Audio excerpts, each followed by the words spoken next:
Herdline News. All right, Colin, let's start with the NBA. Huge breaking news just before the show came on. Nico Harrison, the embattled GM of the Dallas Mavericks, has been fired. Yes, the man who delivered Luka to the Lakers. Thank you, Nico Harrison. He got his walking papers this morning from the Mavs.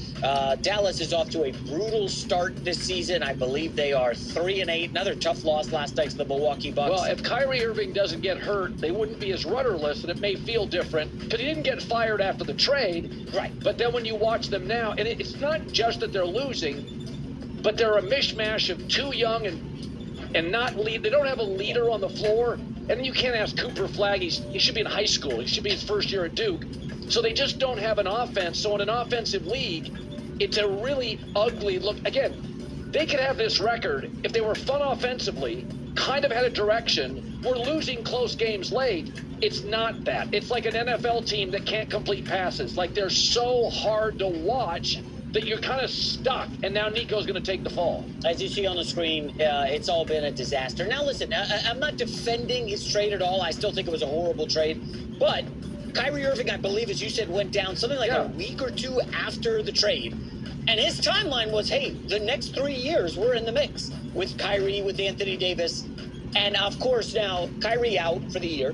And Anthony Davis is now hurt at the beginning of the season. I know they got Cooper Flagg, but as you said, he's 18 years old. Dallas Mavericks fans were chanting fire Nico basically all season at home. Klay Thompson's been a disaster. Yeah. Listen, sometimes the best laid plans, they just go sideways. And we'll never get to find out think about if this. Kyrie and AD would work. When he made the move, immediately after, the Mavericks fell apart. Like 4 guys got hurt. And this year, Kyrie gets hurt.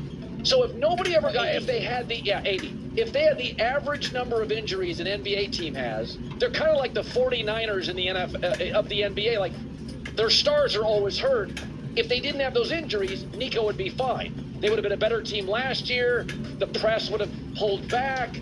But new owners in Dallas, Mark Cuban, not the owner now, they listen to this stuff. The environment in the home arena is bad. Reportedly, the players like playing on the road better than at home. So you had to do something.